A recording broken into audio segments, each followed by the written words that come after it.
I guess now I can officially welcome everybody live and in chat rooms and yes, being recorded. I think it's exciting that it's during Easter week that we're involved in this new to the field webinar. And so it's with hope and with great new life that we walk today's gospel of the Emmaus journey as we encounter all that is life-giving for each one of us. So welcome. The four of us on your screen have an agenda for our time together, but let's begin maybe with some introductions. My role this afternoon, I'm Sister Sue Kidd, a sister of the Congregation of Notre Dame in Montreal. I'm based though on Prince Edward Island in Canada. If you've read Anne of Green Gables, you might recognize us. I'm not officially a communicator, but I am a campus minister who is involved in our communications committee with my own congregation. And so then through our communicator, Stephanie, a member of CWR. So I was asked if I would facilitate this afternoon's webinar. So I, of course, said yes, because that's what I do when Stephanie asks me a question. So maybe, yeah, so we have before us Sister Max. Would you like to introduce yourself, please, Max, and say a little bit about yourself? Sure. First of all, it's great to be with you all, and I appreciate CWR inviting me to be part of this. And I'm an IHM sister servant of the Immaculate Heart of Mary from Monroe, Michigan. And I'm also the executive director of a Nun's Life ministry. And I'm also on the CWR board at this time. So my background, I professed vows in final vows in 2006, the same year I co-founded a Nun's Life ministry, and certainly I hope you have been over to see the website at nunslife.org. I welcome you to do that. And I'm also a former communicator for Women Religious. I got to know the IHMs many years ago, and as a communications director, figured I'd stay there a couple of years and do a few good things. And as they say, I lost my objectivity and I joined the congregation. So, and I was on one of the early Communicators for Women in Religious planning team. So I have a little bit of background with you as an organization too. It's great to be here with you. Welcome, Sister Max, thanks. Amanda, how about you? Would you please introduce yourself? Yes. Hi, everybody. My name is Amanda Motz, and I'm the communications coordinator for the Benedictine Sisters in St. Joseph, Minnesota. I've been here almost 2 years now, and this is my first communications job out of college. And so it's also my first time ever working with sisters in any capacity. So I've loved it so far. My favorite part of communicating is I love the creativity that goes into everything. So through the writing and design and just the storytelling in general. Great. Welcome, Amanda. Thank you. And Brian, over in the other corner, could you please introduce yourself to our webinar? Sure. I am Brian LaBelle, and I'm the Communication and Membership Manager for CWR here at our lovely Chicago office. And I've been in the position, as many of our attendees may know, since December. So this is sort of a twofold purpose for me today. I'm helping out with the webinar, but at the same time, I'm going to be listening closely because I think I certainly still fall into the category of a newer person communicating for Women Religious. And I hadn't done that previous to taking this position. So I'm looking to help out and learn a little bit today. But yeah, that's a little bit about me. Great, thank you. We won't take the time to introduce our attendees because there's lots of you. So you've come to hear our panelists, and we'll move ahead then. Brian, could you please explain a little bit about what our next hour will be like this afternoon? Sure, it will be largely Q&A, and the Q part of that comes from a few different sources. There are questions that we do have already on hand that came from member survey responses, so we will be addressing some of those.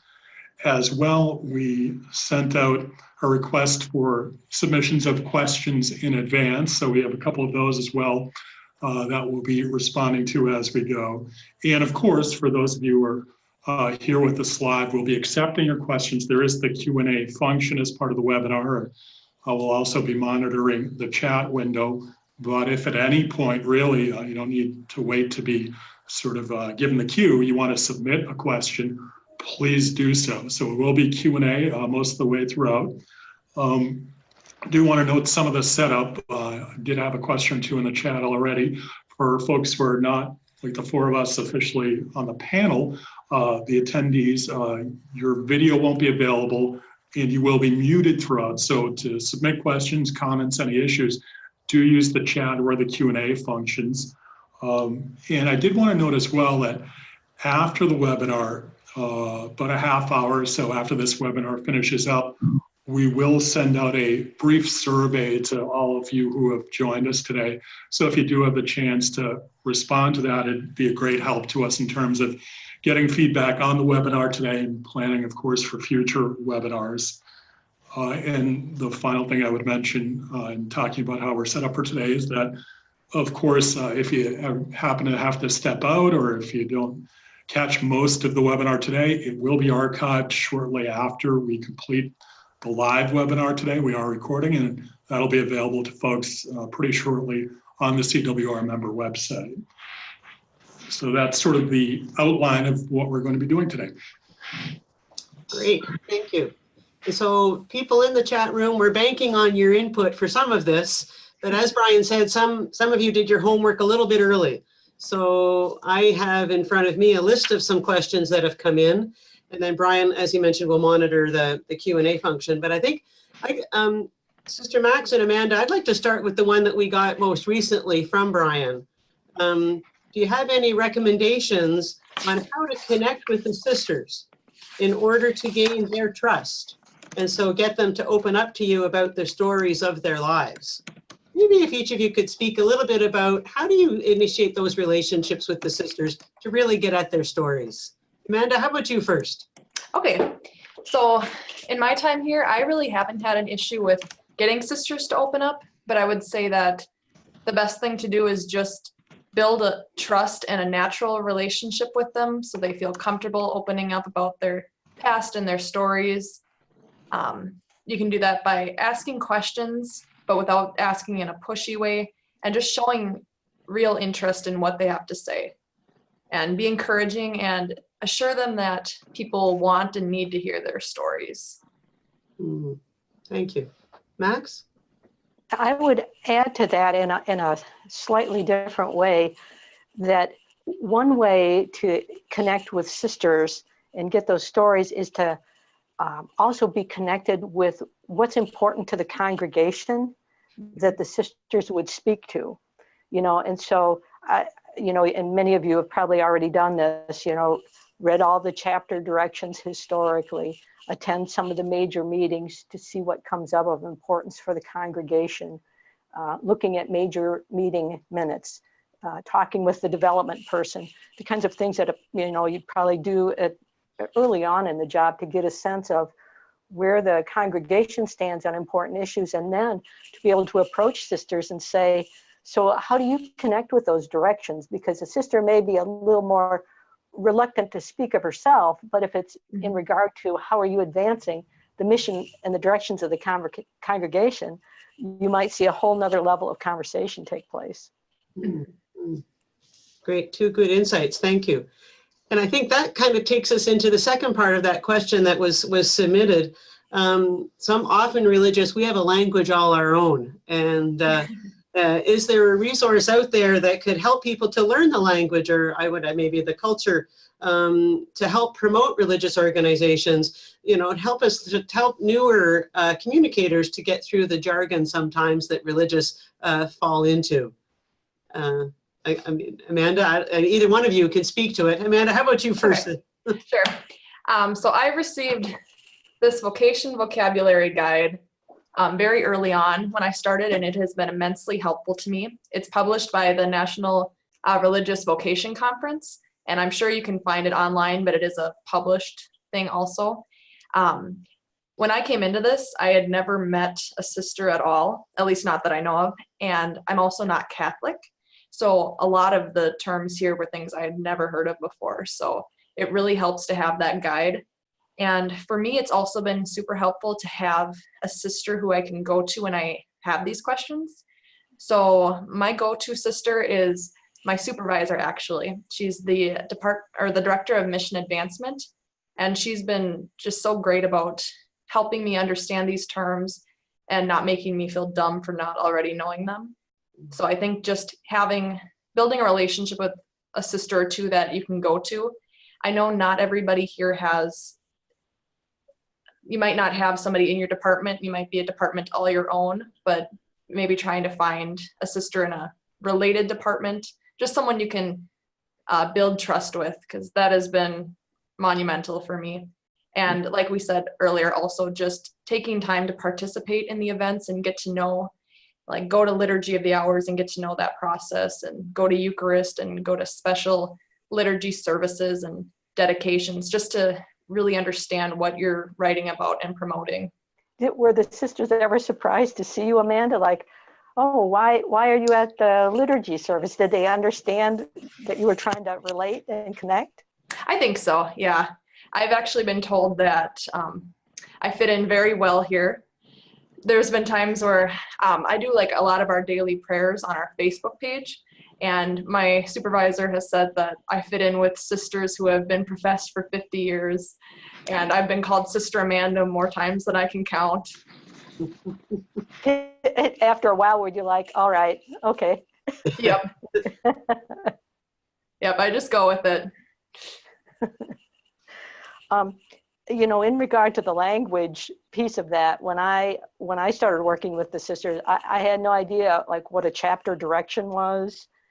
And, you know, I would try to look it up on my own, but I found, as you did, Amanda, that just going to a sister and saying, okay, what is all of this about? Seeing if I could get invited to as many of the meetings as possible as a way to take in the language. And in terms of some of the Catholic stuff, you know, at least to my congregation, we have a long and deep tradition of theologians in the congregation. And so they would talk at a level where I was like, at that point, I was not sure what they were saying.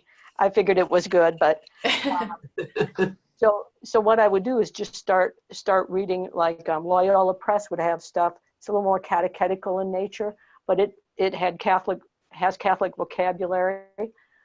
So for that piece of it, but for the religious life stuff, I found it extremely helpful just to read books about religious life, and probably the one that was the most helpful in terms of not just the language, because the language fits in a certain time in history too.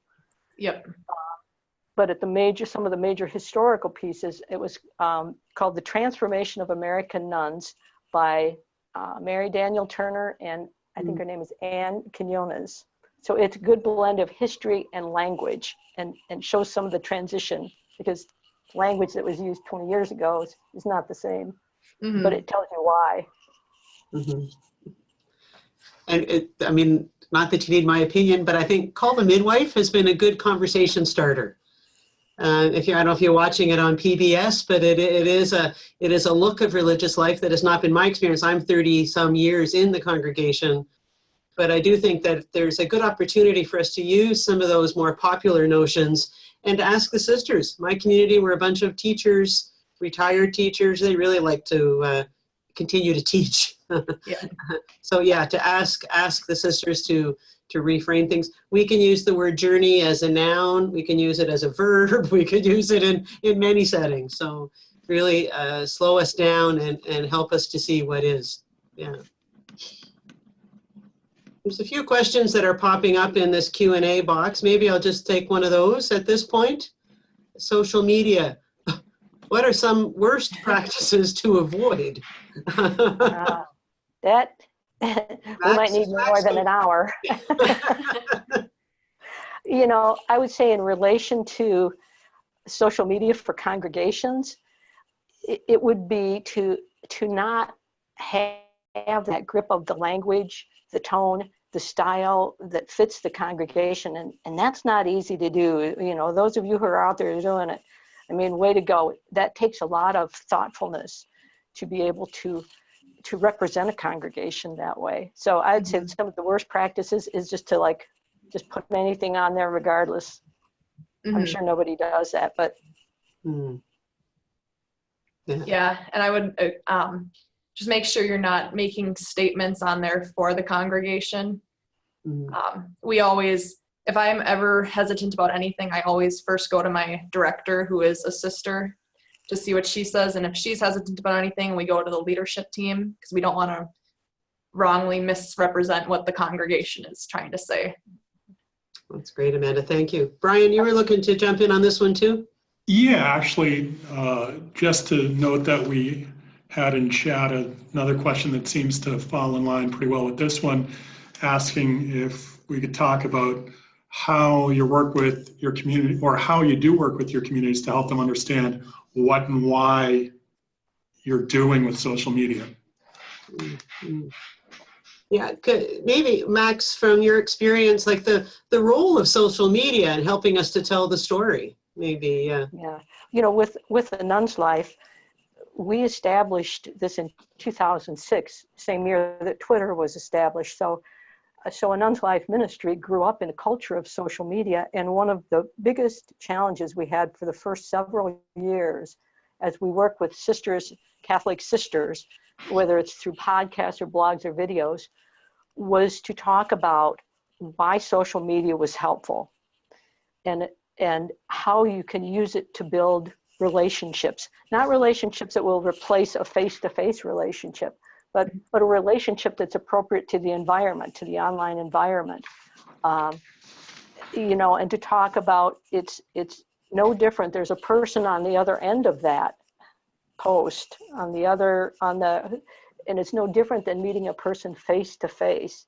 And social media helps us build those relationships exponentially. So it's not just my friends, but it's Sue's friends and Amanda's friends and Brian's friends. So it gets the messages out exponentially. Mm-hmm. Mm-hmm. Amanda, how's your experience been of almost selling social media to some of our sisters? I think a lot of the sisters still don't know, like if I even mention a social media platform, they have no idea what I'm talking about. But we really want to get it through to them that this is an important ministry. My director has mentioned how she thinks social media as a ministry gets overlooked often, and people focus on the our more hands-on ministries like the girls' camp we do and the worship services. But adding on to what Sister Max said, we've had so many experiences with people even just commenting on a prayer that we post saying, this is exactly what I needed to hear. And we've also had, we are currently have like a Twitter friendship with one woman from Argentina who has reached out to us in the past. And she said she had never replied to anybody on Twitter before, but had just felt compelled to do so on something we posted. And she was so surprised to get a reply back. And it's just kind of gone back and forth. And now she's even reached out to our vocations director just to talk about how to get it into a deeper relationship with the monastery. So it really just shows how influential these relationships can be. And I think it's hard because a lot of the older sisters who are in their 80s and 90s just have never had the chance to really recognize the impact that it can have. But me, I'm 23 and I've grown up with it. So I realize how important it is for personal life and in the communications sector also. Mm-hmm. One of the things we do, and it's about the issues that you're talking about, is we have a mother house road trip where we go to different mother houses and we live stream a podcast with a chat room. And the effect of sisters is, you know, the mother houses are mostly, at least where we've been, a lot of retired sisters, but the capacity to show them how this stuff works. And in our experience, so we have the podcast going and we have the chat room that's projected so everybody can see it. And it's one of those things, I suppose, you know, when you have a good visual, it explains a lot. I mean, there's instant recognition for these women who have been out on mission their whole lives, and they see the chat room and people coming in from all over, and they, you know, at least the feedback we've gotten is with that visual, now they understand how this is mission, how the online piece is mission. Mm-hmm.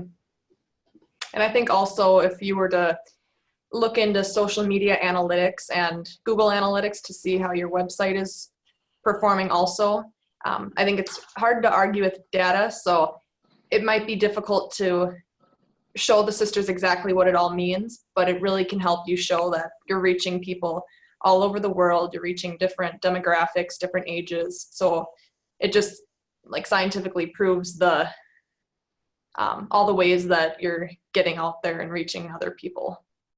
Yeah, the analytics piece, we love that data because we look at it as a form of listening. Mm-hmm. You know, are we meeting the needs of our audience? Are we getting out the messages that connect with people? I totally agree about the value of those analytics. It's not everything, but it's a big thing. Mm-hmm. Yep, and they kind of help you see if you need to implement changes in how you're communicating. You might see that this way isn't working so well, but this way is, so you can adjust how you're performing to meet those needs. Mm-hmm. Mm-hmm. Candace put a note in the Q&A feature, sisters don't seek the spotlight under most circumstances, but the most powerful tool we have is respectfully putting their stories someplace visible. Mm-hmm. And I think that's kind of what you're getting at. Is there a way that these tools have helped the sisters to be a little more comfortable in telling the stories? It's a little bit, we began there a little bit maybe, but how do you help sisters to recognize the power of our own story? Boy, you know, that's a good question. I often think that we tend to not recognize the true power of our own stories, and sometimes it takes somebody to hear it. Mm-hmm. And then we start to begin to understand that what we do has had an impact as a sister. And I think that's just not for sisters, but maybe for everyone. And so I would just offer that quick observation. Mm-hmm. Mm-hmm. Mm-hmm. Amanda, the power of our own story. Any tidbits on that? I guess just some of the things that I've done are, especially through social media, if we post a sister and something about her, we often get a lot of positive comments about people saying, oh, that was my teacher in 72 or things like that. And it shows us how these sisters have really affected the people that are following us and still affect them to this day. So when we get comments like that, I always try to pass it along. And a lot of the times the sisters are very appreciative and it's helpful and they're grateful just to know how they have impacted these people. Mm-hmm. And I would add one more thing in response to the question. We found like little short videos that we shoot with our iPhone, for example, where a sister's talking about her ministry or looking at what effect it's had on people. We find those are very powerful, and people online seem to like those a lot. So I think that's another way of just capturing a story, is again letting the images speak to it as well as the sister herself in a video. Mm-hmm. And in the chat, Rob notes that shifting attention from the person, in this case the sister, to the congregational or ministry mission can help cure that shyness factor that folks do run into sometimes with sisters. Mm-hmm. Mm-hmm. Good point. Good point. I know for my own congregation, Stephanie talks about the wealth of the coffee break. If you can head to the Mother House dining room for the coffee break, there's a whole bunch of stories that happen in that setting. Mm-hmm. Amanda, I'm just going to double back for a bit. There is another question in the chat about what are the social media platforms that you do use? Facebook, probably one of the more known ones. What else do you use?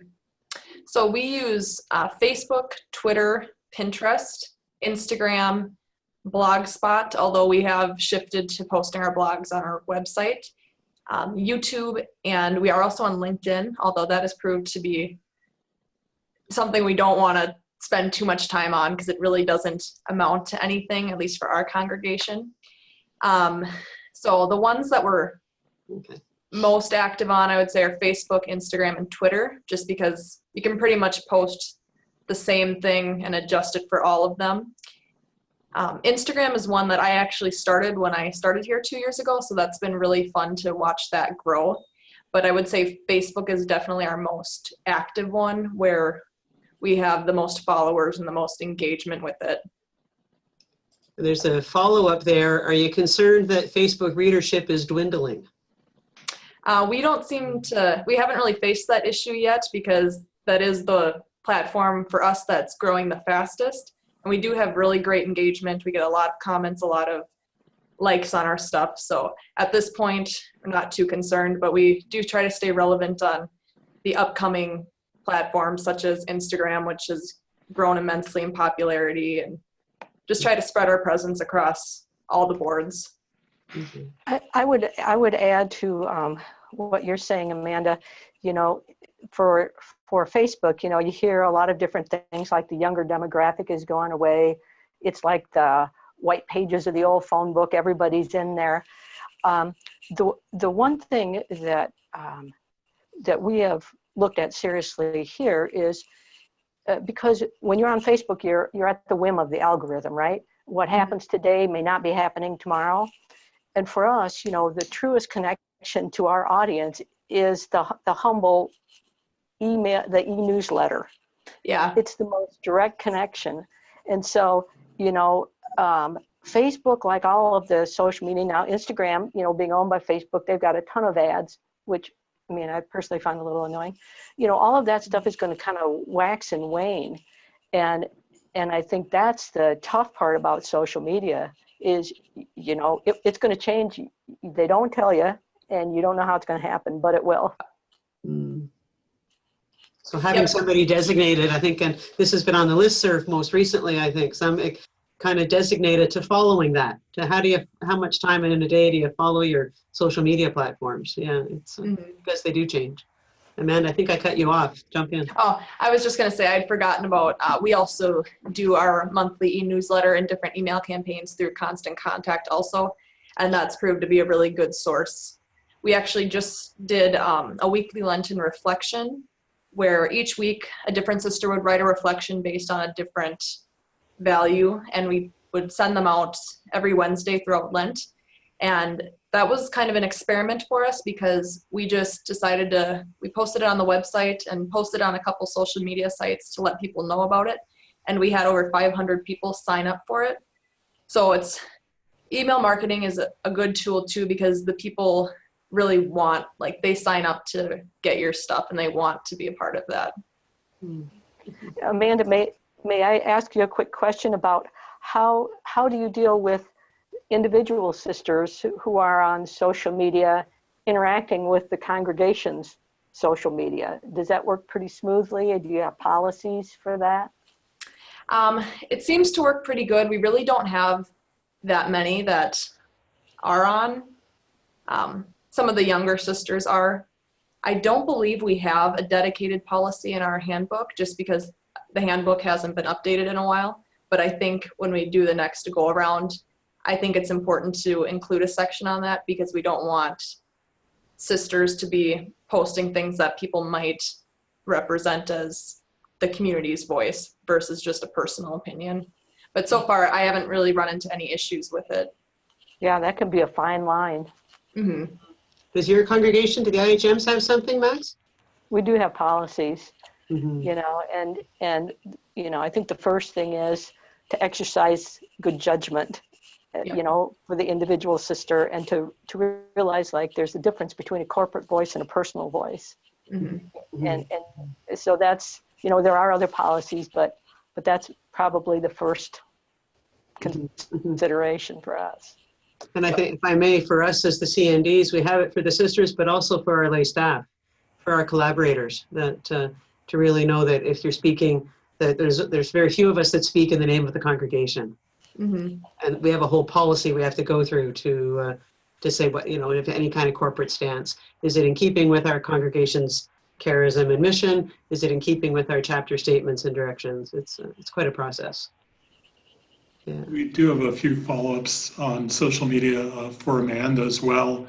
I don't know if we want to look to move off social media to some other topics shortly, but maybe we could hit these if we're working okay on the timetable. But Amanda, one was just about when it comes to Instagram, is mostly pictures and videos, and can you discuss how you use Instagram and examples of content, and do you usually create your own or is it shares? And then also a general question about what do you usually post on Pinterest? Okay. Yep, Instagram is all visual, so there you do have text captions that go along with it, but you can't just post a status update like you could on Facebook. So we post a lot of motivational quotes. I try to more so focus on showcasing the sisters and things that they're doing, and also showcasing kind of the fun side of monastic life too, because I think that really humanizes the sisters and people can see, oh, they do this stuff too. For Instagram, we post all original content. Very rarely do we post anything that someone else has posted. So for one example is we have been posting with the LCWR Stand Against Racism campaign, but otherwise everything else is either photos that we've supplied or photos that I designed through InDesign. And I think the important thing with all of those is just making it visually appealing, because graphics and videos are really important to the younger audience nowadays. With Pinterest, we do pin a lot of other things just because there's a lot of other relevant things that people who are following us will want to see. So for instance, we have a board that's dedicated to self-care and wellness, a board dedicated to different quotes, thoughts, and prayers. We do try to include our own content on that as often as we can, but with that one we do post other people's content too. But I think, yeah, visuals are just really important to the social media world nowadays, because people, if they see too much text, they're just going to keep scrolling right by. So it needs to be something that's eye-catching and visually appealing to make them stop in their tracks and really take a look at it. I would add a note, Amanda, is we love Instagram too, but the one thing is, you know, unlike Facebook or Twitter, it makes it, if you've got a strategy to use your social platforms to drive traffic anywhere, like to your website or some other place, Instagram doesn't make it easy to do that. You have to put a link in the profile. And so, you know, anytime you accrue that extra click, it's like sometimes too much for people. I agree with that. I do think that's part of the reason why Facebook for us is just a lot easier to connect with. And a lot of the people on Facebook are more so, are people that have real connections with our congregation. I think on Instagram you get just a lot of people that might like a couple pictures that you've seen and might follow you, but they don't have a real person-to-person relationship with your congregation. But we try to, it's important for us just to have our face out there across as many platforms as we can. That's originally the reason we made a LinkedIn account, although, like I said, that's proved to be something that's not worth spending too much time on for us. But we liked being able to have the logo on our social media cards, and we just like to show people that we are aware of the different platforms and that we're a part of them. Maybe LinkedIn came up in an earlier question in the Q&A section. Kenneth was writing, I'm beginning to see more religious content on LinkedIn. As this is a platform where professionals gather, do you feel it's a productive platform to leverage? Always highlighting the sisters' beautiful works, never preaching. Amanda, you've mentioned a couple of times that it hasn't been a productive, I don't know if that's the word, spot for you. Can you say a bit about some of the challenges that has been? Yeah, so we've had it for almost 2 years now, and we're up to 22 followers. So it is hard to figure out what kind of content to put on there, because as a professional myself, I look to it more as business related content. I did try at one point posting the blogs to it, but I just don't feel that it's really not the place to be posting personal stuff like that.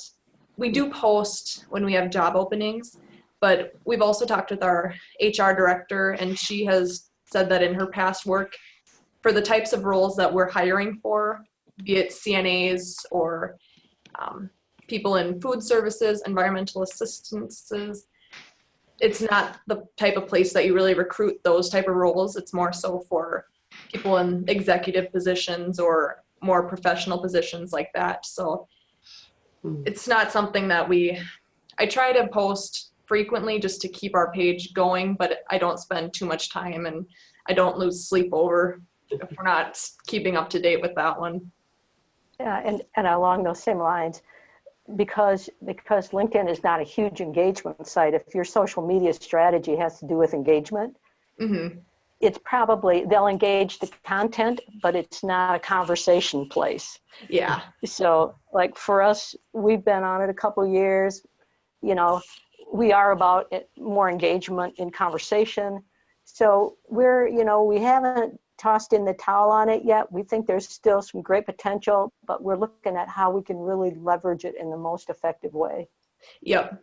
And they do post professional articles all over, but that's also something that I'm hesitant to post because I don't want to be a voice for the congregation. And I have noticed more and more so LinkedIn includes a lot of news, but it's a lot of business news and things going on between corporations. And I just don't want to be the voice for the congregation. It would be something I'd want to filter through the leadership team. And I just don't feel like this platform is really worth all that hassle. Maybe I'm noticing in the chat, Jem has been persistent and patient about vocation campaigns and vocation interests. And I think do any of the panelists use social media to run vocation campaigns? We've spoken a little bit about relationship with development or HR. What about with vocation specifically? You want to jump there? Amanda, you want to jump first? Yep, we don't do anything too persistent.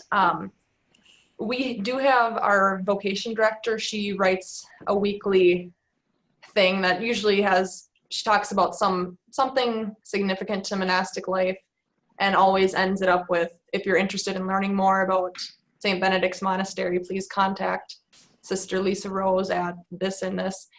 But we generally everything that we post, we try to do more so to inform and engage the audience about what the sisters are up to versus trying to really pull people in. Like, we obviously want them to be interested, and if they want to pursue something further, that's great. But we do it more so just to keep people informed on what we're doing, the things that are happening in the congregation. And yeah, and I guess for vocations, we've moved more so away from print advertisements. So we do a few, like in the Vision Vocation Guide each year, but we're seeing more and more like the lessening of the impact of advertisements like that. Yeah, and in a sense, I mean, and speaking as a religious and for a nun's life, you know, our whole mission is to help people discover and grow in their vocation wherever God is calling them, including to religious life. You know, and in a sense, and I'm sure Amanda and Sue, you as well, in a sense, that whole tone of your social media and the whole kind of content, it speaks to vocations. Mm-hmm. and how to be inviting. And that's different, I understand, than if you have a come and see event, if you have a specific event for vocations to religious life. But the mission, you know, being about vocations in general, is really an issue of hospitality. And so how do you have content that feels like that? So mm-hmm. I would offer that. Mm. Yeah, we also have our oblate director. So for those who aren't in Benedictine communities, they might be called associates, or they're people that associate with your monastery but aren't professed members. Mm-hmm. Our oblate director has also been having a weekly column, just giving a inspiring quote or a thought-provoking thought, and then inviting people to look deeper into becoming an oblate if that's something they feel called to do. So yeah, I agree with you, Sister Max, about how it's more so encouraging people to look at their own vocations in life, and it isn't always having a religious vocation and becoming a sister. Mm-hmm. If I can jump into that one too, I'm a recovering vocation director in my own congregation, moved into campus ministry. And when I made the leap, I sort of intentionally thought, I'm not going to be the CND vocation director, I'm going to be the campus minister. And now I've been in this role for 9 years, and I'm now back on our vocation committee. as well as being on our communications committee with that external, what are the stories in our congregation, or at least in my province, that would be appealing to an external audience, and particularly a young adult audience. And I think that to have that filter, because I kind of found we didn't always have that lens in front of us as we do things. And so it's your connection with a lot of the young adults that can give you insight into what kinds of things they're interested in, where to connect with them on their level. I often find in social media, unless we go to where people are, it's hard to make that connection. You can't assume people are always going to come. We never assume people are just going to always come to us and speak our language. We never assume that. And sometimes the best vocation directors are their peers, are their friends. So they're not going to come to sister first, but they might talk to their friends. And if their friends say, hey, I saw this nun on Facebook, or I met this person, at the basketball game, kind of, to bring those pieces together, but it's not always an easy match. And it's about our baptism. That's the call, I think, that they're responding to, more so than a recruitment pitch. Yep. Yeah. How's the chat room there, Brian? I sort of lost sight for a second. Well, we did have one follow-up on the social media end when it came to Facebook and how you might handle negative or even creepy responses to posts. Max, do you want to start with that one this time? That is an excellent question, because it happens. It happens, no matter how vigilant you are, no matter how respectful you are, it's gonna happen. It's happened to us many times. And for me, the challenge is, here it is in a public space, and how you respond to that is gonna say more than actually what you might say. So we usually try to give people the benefit of the doubt. But having said that, there are times when someone is clearly either just baiting somebody. You can tell when people have, and we'll ask follow-up questions and see what the tone and the intent is sometimes. But for those people who clearly have an axe to grind, and they could care less, they just want to throw it out there in public, for the sake of the community that's around that, we will take that comment down. We may communicate with the person behind the scenes if we're not sure still what that intent is. But if it's crystal clear, and we've probably all had those, for the sake of the community, I don't hesitate with that. I give the benefit of the doubt if I have any single questions. But that's how we deal with that. Yeah. Amanda, do you have anything to contribute? We do the same thing. So it's really kind of a case-by-case basis, but more often than not, we will send them a private message if we need to explain. So one example is after the abortion law in New York recently was changed, we had this one woman who was persistently commenting on our prayers, kind of bashing us about how we hadn't spoken out about it. And we feel social media, we're not there to make political statements. We might pray for people in these circumstances, but we don't want to make political statements there. That's not what we use it for. So we message her and let her know that's how we approach it. But yeah, if she's persistent or if people just write nasty things that other people don't need to see, we have no problem just hiding it. Because some people are just there to post stuff. Like they have no good intent. Sometimes they have more malicious intent, and we don't care. We have no hesitation just to delete it. And if I may say, that's where I really appreciate our communicator, because I guess our communicator is nice also, but the nice person in me wants to answer everything. And I want to do it publicly, and I want to respond, and I want to make it all better. And our communicator, in the line, you're probably familiar that we don't feed trolls. She's really good at helping me to, that's not where I need to put my energy. And that person has an agenda that isn't in keeping with, our mission, our purpose, and she can focus. We don't feed trolls. there's a reference to that in the chat room, you know, people who can handle comments with great kindness and never start a wrestling match.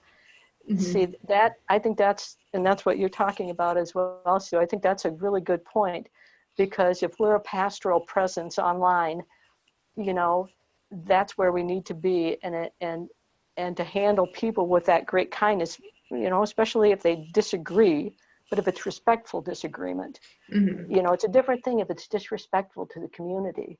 That's an important distinction. Mm-hmm. Mm-hmm. There's a question, and it might fit with this in the survey questions from earlier. What are the main differences between communicating on behalf of religious communities and organizations versus other not-for-profits and or the corporate world? And I'm wondering if in dealing with these kind of negative comments is one of those differences. Do you have anything to sort of, if you've had experience in other settings and then now you're working in a religious setting, some of those differences, what tricks do you bring with you and what do you leave at the door? You know, I came out of a corporate setting, mm-hmm. 12 years out of a corporate setting. And, you know, it kind of depends on the culture of the corporation, but generally there's a pretty clear understanding that more or less you follow the company line. And so people who may engage with you in that context, I mean, it's just a very different thing. It may be a product or service. It may be a question about it. You know, I think relationships are really important to a business. And so there's still that element of it, is that you want to nurture a relationship, be it with a product or a service or another person. But I think there's a realness about religious life that I think a corporation is hard pressed to come up with. Mm-hmm. Yeah, I've never worked anywhere in communications besides here, so this is really my first taste of it all. But yeah, I would agree with what you're saying, and just, I know with us, when our emphasis is trying to help people nurture their relationships with God also. So especially when we're on social media, we don't try and hard sell things. We don't try and really push our retreats or things that are going to bring in money. It's more so about nurturing the relationship and just helping people on that journey. Mm-hmm. Thank you. Thank you. I'm just distracted here for a second. There's a larger comment there from Gemma. Is that like a follow-up, I think, to the vocation topic? We do have a couple on the Q&A as well. One I thought was interesting about the demographic question. Ken noting that generally speaking, he sees more followers being more mature. You know, is it just their congregation, or do others have a younger following? And any tips on how to attract younger supporters? I'd offer a comment on that. I think that we have to also look in the context of the population as a whole. And if you're talking about the United States, you know, you're seeing a huge demographic shift off the top. It's not surprising that the followers are more mature, the population as a whole is. We also find, and we do a lot of analytics work, we've done professional analytics since 2006 when we started, that some platforms are more attractive to younger people. For example, our podcasting platform is way more popular with young people than with older followers. So, you know, it's sort of like, what mix do you have that's targeted to different demographics? And then what content can run through that mix the most effectively targeting them. Mm-hmm. Thank you. Amanda, is that good for you too, do you think? Yeah. Yep. Mm-hmm. Mm-hmm. I'm looking at the time too. We've spoken about the relationships with the different people within our own ministries. I'm wondering about the relationship with leadership in our congregations, and how to really use that as an asset, or to help leadership continue their own understanding and development like the rest of the sisters in the congregation. about the role of communicating externally. Amanda, can you speak to a little bit about the relationship with leadership in your experience so far? Yep. So far, the way that my department is configured is we do have a sister who is the director of mission advancement. So she covers like the fundraising side and the communication side.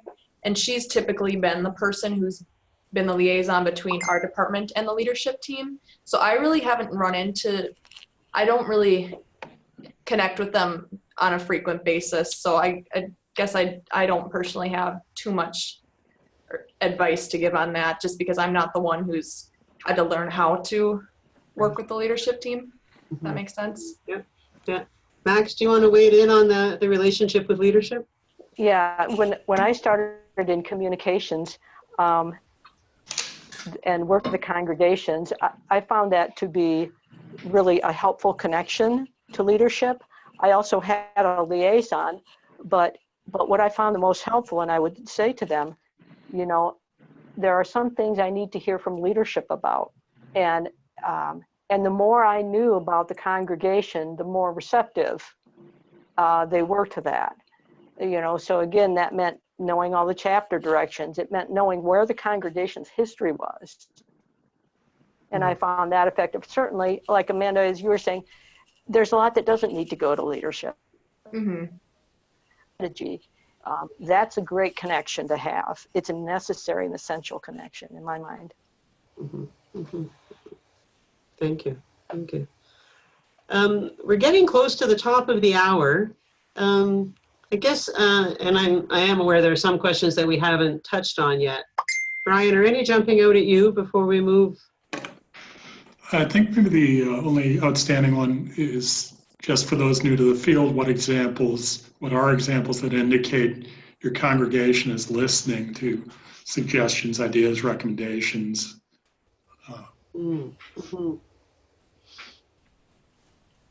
Any examples?